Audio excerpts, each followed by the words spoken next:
beloved advisor, Mr. Ronel Actibay, and all the teachers, banat na banat talaga. To all my fellow graduates, hi.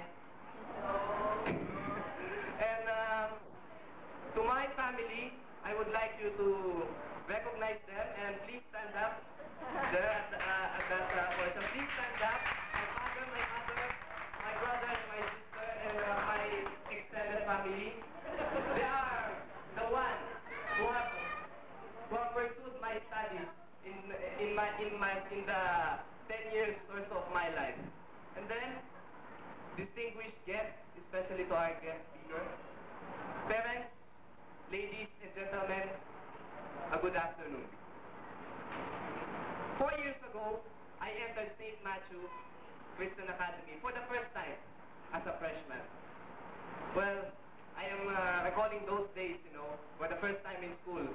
I am with Mayo, and we wondered who this American-looking guy is.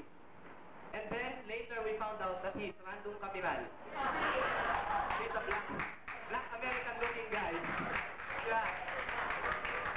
So there were new friends and new faces to see. And I don't know what to do. I don't know how to deal with these people because I am new to that world. As I was saying, I am naive to the world I'm about to face. I am new to the challenges I'm ahead of me. Now, in God's grace, I stand before you today as the valedictorian of a triumph. We have to know what a valedictory class is anyway. Well, valedictory class means to say farewell, or valedictory speech, farewell. Well, it's hard to face the truth that we'll all be leaving our friends, our mentors, and our school. Well, you have to believe us, guys. It's so hard to get out. Iyak na yata ako. And as according to Rizal, paalam, magandang panahong di ko malilimot. Sa karimlan ng aking buhay, ikaw ang sandaling bukang liwayway na hindi na muling babati. Paalam, maliligayang oras ng aking kamusmusan. Well, looking around here, it's like my life and the life of all the graduating class have flashed because I see the faces that I've met all my life in the past 16 years or the past 4 years of my high school life. And they're all here. Well, this is a time to remember all the good times we've shared together and among ourselves. Nag-enjoy tayo, di ba? Kahit pa paano. And also, this is the time to remember the bad things that happened to our life. Why? Well, I will show you later. But let me share you my share of bad experiences. And this is my struggle. Especially when I'm in third year. When I'm in third year, you see me, I'm not this Michael you see standing here. The Michael you see when I was in third year is a desperate one. No, the girl that he likes, she doesn't like him. And and also, people are calling me names. I was once called Batuy. I was even called Bakla. And one of my classmates, he said that I am fantasizing with Jose Rizal. Well, also, another bad thing is, many people are, one time, my classmates, it's so hard. My classmates, well, one time they all called me Mama's boy. Because, you know, I didn't hide my admiration to my mother, and she knows that. No? And I was crying. I was crying and crying. Deep in my heart, given you all the honors you always wanted, and then you cry like a spoiled brat as if I'm doing nothing to you. And then it came to a flash that, oh God, oh Lord, you've been so good to me. I should have looked the positive way. So class, in those struggles, I have my own struggles, you have your own struggles, and we have to remember them because in them we learn and we grow. Well, believe me, I said when I tell you that I think those people who have hurt me. Salamat sa inyo na mga umapi sa akin dahil sa inyo naging tao ako. Well, now I'm so blessed. God showed me a picture of life when I was in 3rd year, and then He's showing me another picture of life when I was in 4th year. I have a wonderful and a beautiful girlfriend now. I have also beautiful grades, and I have wonderful friends like you and like everybody here. So I thank God about it. So now I'm really blessed, and always look back to the past.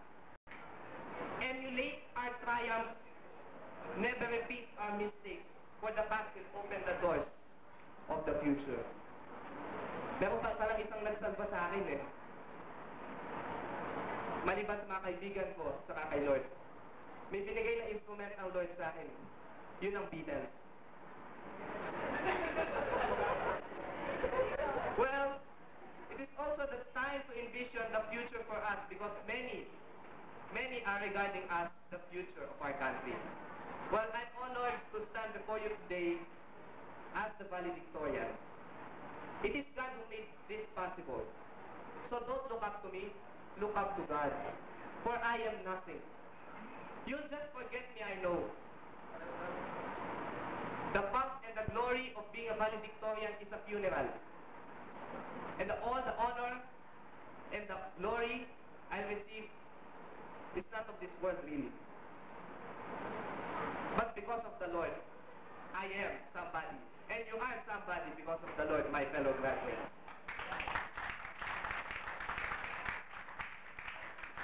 As God assured us in His word, my fellow graduates, for I know the plans I have for you, plans to prosper you and not to harm you, plans to give you hope and the future. Well, all the while I thought that success was all about fame and money, fame and wealth. That's why I always wanted to be a politician. Well, it is only later that I realized that fame and wealth is never success if your life is not fulfilled. Guys, always remember, success is never about fame and money. Success is fulfillment, a loving family, a good name, and simply being happy with a heart of Christ. This is also the time to thank our alma mater, St. Matthew Christian Academy. No words can describe how we thank you, our teachers, our administrators.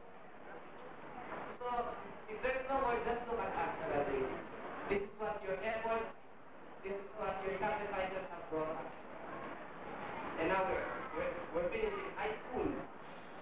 I really want to cry. It's really hard. It's really hard to let go of St. Matthew Christian Academy. Well, this is also the time to thank our loving parents. Guys, always strive. And we must all strive to continue our education in the collegiate level. We should think that every hour that we spend in the corridors of the schools is a drop of blood and sweat of our parents. So let's not waste it. Let's not waste a drop. Let us continue striving. And we love you, all the parents of the graduating class. We love you, and this one is for you. Well, guys, believe me, whatever other people may think of us, one thing I can remember most, and one thing I can be proud of, is that whatever our likes and dislikes, we have respected each other. We have respected each other. No senior was hurt for being himself. I was hurt in 3rd year because I am myself. But this 3rd year, this 4th year class, not one man was hurt for being himself. Hindi siya kailangan bumili ng bagong sapatos dahil may bagong ganito. Siya, o so, blah, blah, blah, etc., etc. So 13 is not a bad number at all. Diba? Abay, 13 mo na. Diba? This is not the end of us. Ironically, it's the beginning of a whole and entirely new world. Godspeed and carry on. Well, I know that today we're full of easy-go-lucky gimmicks, but I believe we're not problem. Someday, you will care. I have faith that you will do something for our country in the future, one way or another, even small things. So I have faith in all of us, guys. So now, look back. Now we could say, I have kept the fight, I have finished the race, I have fought the good fight. Till we meet again, thank you and God bless us all.